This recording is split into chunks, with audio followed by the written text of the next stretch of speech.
आज कई तरीके के हमारे ग्रामीण क्षेत्र का अर्थव्यवस्था कैसे मजबूत हो। हमें पता है कि इस राज्य के जो आत्मा है वो गांव में बसता है, हमारे किसानों में बसता है। आज कैसा गांव मजबूत हो, गांव का अर्थव्यवस्था मजबूत हो, तो युवाओं के लिए, महिलाओं के लिए, बुजुर्गों के लिए, किसानों के लिए, पढ़े लिखे नौजवानों के लिए और कम पढ़े लिखे नौजवानों के लिए भी हम लोगों ने कई योजनाएं लगाई हैं। अगर हम वो गिनाना शुरू करें तो ये समय भी कम पड़ जाएगा। इतनी चीजें, आज कोई ऐसा घर नहीं है जहां सरकार का एक भी योजना का लाभ ना मिल रहा हो।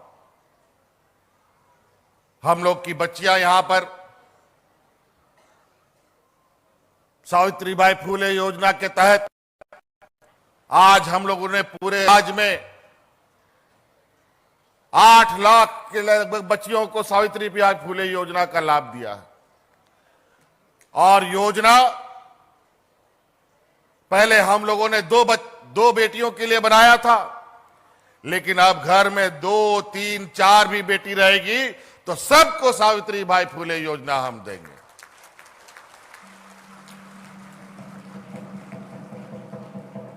अब उसमें कोई बाध्यता नहीं रहेगा, क्योंकि हमारा गांव का लोग इतना गरीब, बूढ़ा, इतना लोग थका पिटा है बेचारा कि अपना बाल बच्चा लोग का बोझ भी नहीं उठा पाता।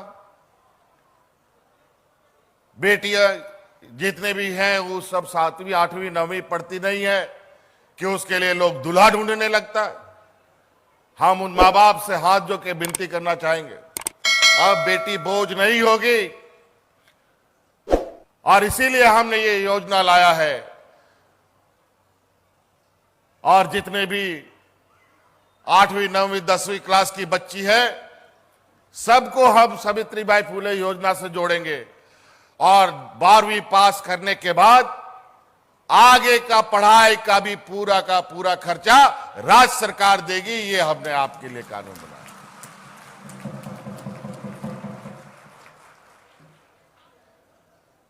तो इसलिए बेटी को अब स्कूल छोड़ाने का जरूरत नहीं है। अभी हम उत्कृष्ट विद्यालय बना रहे हैं।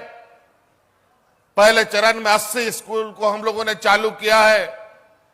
आगे जाकर के इसकी संख्या 5000 होना है, जहां प्राइवेट स्कूल के बराबर की पढ़ाई होगी, जहां उच्च शिक्षा प्राप्त शिक्षक लोग भी वहां पर अपना योगदान देंगे। इसी तरीके से हम सभी बच्चों को जो 10वीं, 11वीं, 12वीं पास कर रही है या कर रहा है, जो हमारे बच्चे हैं, वो बच्चे सभी को एक गुरुजी क्रेडिट कार्ड भी हम दे रहे हैं। और वो गुरुजी क्रेडिट कार्ड जिन बच्चों के पास होगा, आपको पता है डॉक्टर, इंजीनियर पढ़ने के लिए लाखों रुपया खर्चा होता है। आप डॉक्टर पढ़ने के लिए, इंजीनियर पढ़ने के लिए, वकील पढ़ने के लिए, पत्रकार बनने के लिए हमारे बच्चों को अगर 2 लाख, 4 लाख, 5 लाख, 10 लाख, 15 लाख रुपया भी खर्चा होगा तो उस गुरुजी क्रेडिट कार्ड के माध्यम से उनको आर्थिक सहायता भी दिया जाएगा।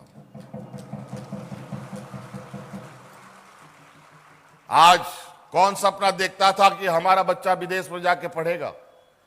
आज जाके देखिए, इस देश का पहला ये राज्य है जहां सरकार अपने खर्चे पर, बिना किसी गारंटी पर हम अपने बच्चों को विदेश में ले जाके पढ़ा रहे हैं। आज 50 बच्चे वहां शिक्षा ग्रहण कर रहे हैं। कई लोगों को तो वही नौकरी लग गया, कई लोग यहां अपने अपने विभिन्न क्षेत्रों में नौकरी में चले गए और समाज और राज्य और देश को मजबूत करने में लगे। तो कई ऐसी चीजें आप लोग इनका लाभ लें। इसीलिए मैं बहुत ज्यादा नहीं कहते हुए आज आपके इस जिला में सिर्फ और सिर्फ दुमका जिला में जो गांव का सड़क है, जो बहुत वर्षों से टूटा फूटा रहता था और विभाग में भी लंबा लाइन में कतार में बेचारा वो सड़क कब बनेगा, कब आवंटन आएगा, इसके इंतजार में पड़ा रहता था और पूरा सड़क चलने की स्थिति पे नहीं था। आज लगभग हम लोगों ने दुमका जिले में ग्रामीण सड़क 800 किलोमीटर ग्रामीण सड़क की स्वीकृति दी है, जो लगभग 650 करोड़ रुपए का बनेगा। और तो और जो सड़क विभाग है, पथ निर्माण विभाग है, उसके माध्यम से लगभग 650 किलोमीटर बनेगा, जिसका लागत लगभग 1000 करोड़ रुपया होगा। और वो इसलिए हम बना रहे हैं कि हमारा गांव का जुड़ाव शहर से आज भी कटा हुआ है। कई लोग अपने बाल बच्चों की बेहतर भविष्य के लिए गांव से उठ करके शहर में भाड़े में घर पे रहना पड़ता है, मजदूरी करना पड़ता है, भाड़ा देने के लिए मजदूरी करना पड़ता है बच्चों को पढ़ाने के लिए। लेकिन अब उसकी जरूरत नहीं पड़ेगी। अब हम लोगों ने मुख्यमंत्री ग्राम गाड़ी योजना प्रारंभ किया है, जो सुदूर ग्रामीण क्षेत्रों में चलेगा। अब गांव से आने जाने में कोई दिक्कत नहीं होगी। और तो और उस बस के अंदर बूढ़ा बुजुर्ग, महिलाएं, स्कूल की कॉलेज की छात्र छात्राएं मुफ्त सफर करेगी। ये हम लोगों ने उस नियम में डाला है।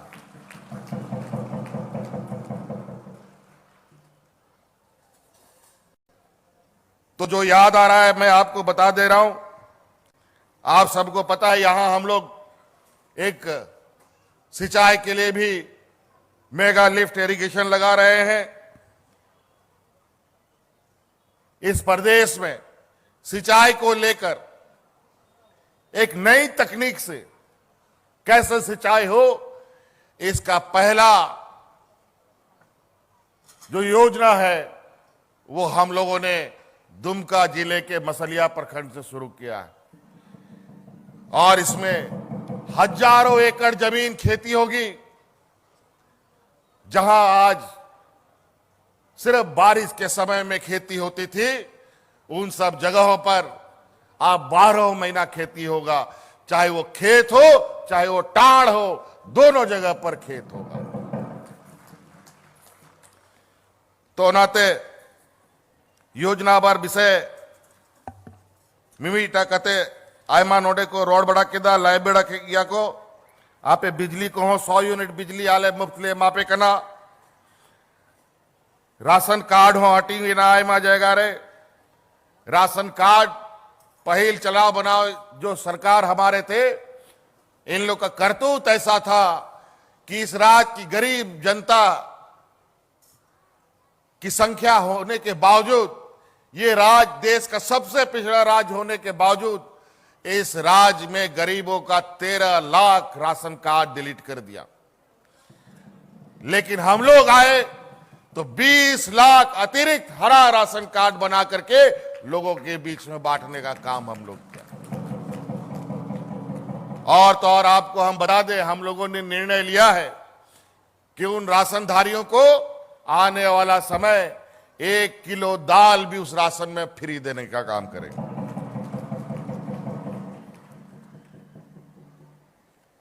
तो कई चीजें हैं, हमें लगता है कि और भी यहां शिलान्यास, उद्घाटन, परिसंपत्ति बंटनी है। और आज आप लोग के हर सुख दुख, आपके सभी तकलीफों के, गरीबों के आंसुओं पोंछने के लिए सरकार कटिबद्ध है। किसी भी कीमत पर हम लोग अब जिस तरीके से पहले हम लोग का नारा हुआ था, कैसे लेंगे झारखंड, लड़के लेंगे झारखंड, राज तो मिल गया, लेकिन 20 साल में लोग यहां भूख से मरने लग गया। इस राज्य से लोगों को दूसरे राज्यों में पलायन करने के लिए मजबूर होना पड़ा। हम लोग बड़ी विपरीत परिस्थिति में इस राज्य को फिर से इन षड्यंत्रकारियों के हाथ से छीनने का काम किया। और आज कोरोना जैसा महामारी में विपरीत परिस्थिति में, सुखाड़ के विपरीत परिस्थिति में हम लोगों ने अपने मजदूरों को अलग अलग राज्यों में, अलग अलग प्रदेशों में फंसे लोगों को हवाई जहाज, ट्रेन से उठा उठा करके ला करके गांव में पहुंचाने का काम किया था। सामान्य जीवन में ये लोग भूख से लोगों को मरवाया, लेकिन इतनी आपत्ति में भी, इतनी विपत्ति में भी, इतनी मुसीबत में भी एक भी मजदूर को हम लोगों ने मरने नहीं दिया। हमारे विपक्ष लगातार कुछ ना कुछ षड्यंत्र रचकर हमारा ध्यान भटकाने का प्रयास करते हैं। बहुत लोगों को आज इस उम्मीद में भी था कि शायद आज मुख्यमंत्री इस कार्यक्रम में नहीं पहुंचेगा, लेकिन चिंता मत करो, जब तक हेमंत सोरेन जिंदा है और झारखंड मुक्ति मोर्चा जिंदा है, इस राज्य पर बुरी नजर डालने वालों को हम लोग कभी नहीं बर्दाश्त करेंगे। इस वीर भूमि को बदनाम करने वाले लोगों को कभी बर्दाश्त नहीं करेंगे। बड़ी चतुराई से हमारे ही कुछ लोग, हमारे ही जात परिस का लोग, उन लोग का एक दलाल बनकर के, एजेंट बनकर के हमारे योजनाओं को उनको दिखाई नहीं देता और पूरा भ्रम फैलाने में लगा है कि सरकार कुछ नहीं कर रही। हम सुनना चाहते हैं मंच से और इस आए हुए भीड़ से, क्या सरकार की योजनाएं, क्या बूढ़े बुजुर्गों को पेंशन मिलता है कि नहीं मिलता है? आवाज, मिलता है बुजुर्गों को पेंशन? सावित्रीबाई फुले का योजना मिल रहा है? हमारी मां बहनों को पेंशन मिलता है? धोती साड़ी मिलता है कि नहीं मिलता है बताओ? हर आदमी का जरूरत रोटी, कपड़ा और मकान। हम लोगों ने हरा कार्ड राशन देकर के बांटा, सभी गरीबों को सम्मानजनक जीने के लिए 10 रुपया में धोती साड़ी बांटा। साल में 2 बार हम देते हैं। और तो और गरीबों को आवास, हमारे भारत सरकार ने हमें आवंटन नहीं दिया, तो हम लोगों ने अपने गरीबों के लिए उससे बेहतर आवास, ये 2 कमरे का आवास देते हैं हम, 3 कमरे का आवास, अब वह आवास की योजना आपको हम देंगे। इसमें लगभग 15,000 करोड़ रुपया का खर्च आएगा। लेकिन आवेदन मुझे लग रहा है ये 15,000 करोड़ रुपया हो सकता है कि घट जाएगा, लेकिन चिंता मत कीजिए, इस हर गरीब को आवास हम उपलब्ध कराएंगे। हो सके तो इसके लिए 1 साल नहीं, 4 साल नहीं, 5 साल लगे, एक एक पैसा जुगाड़ करके लाएंगे, अपना अधिकार मांगेंगे।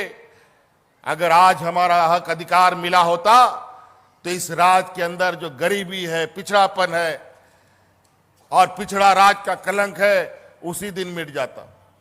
लेकिन हमारा पैसा अभी केंद्र से मिलने में जो हुज्जतें हो रही है वो आप देख रहे हैं।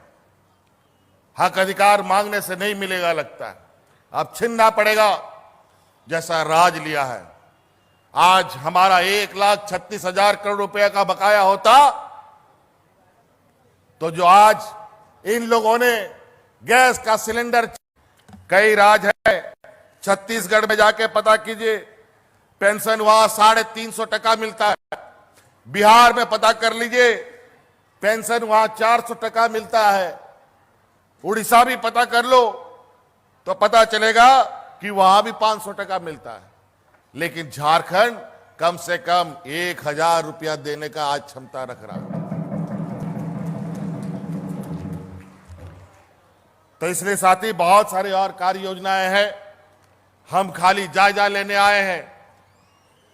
आज हमारे घर में आज इस राज्य का हर एक घर में सरकार की कोई ना कोई योजना है।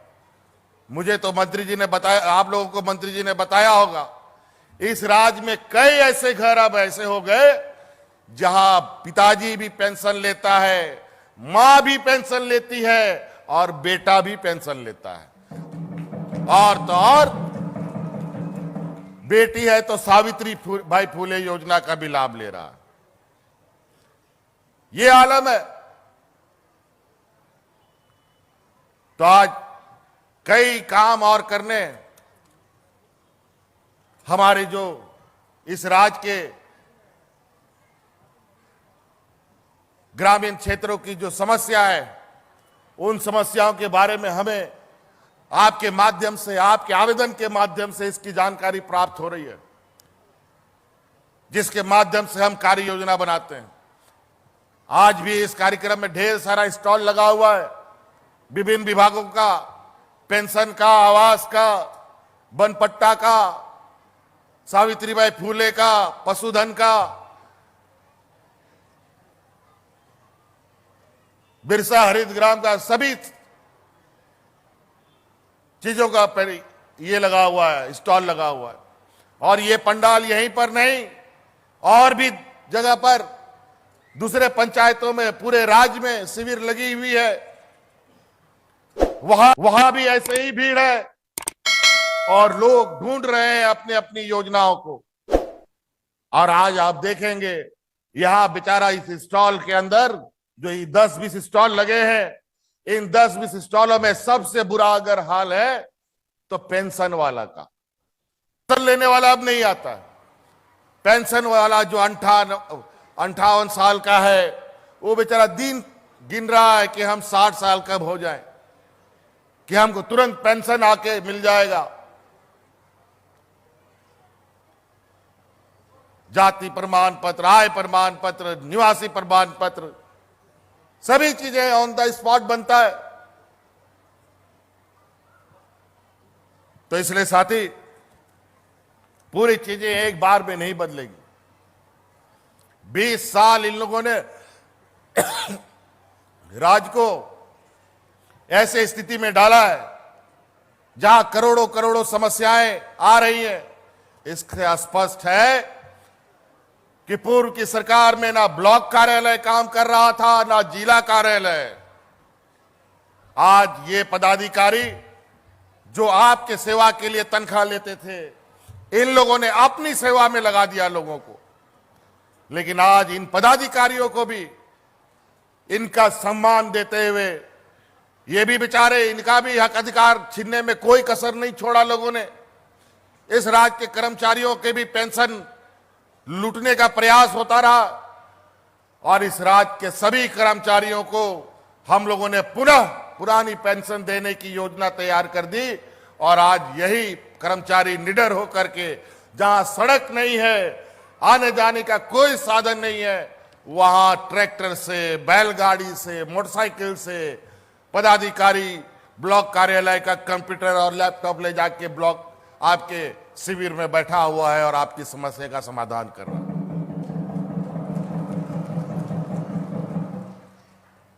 ऐसा उत्साह हमने कभी नहीं देखा।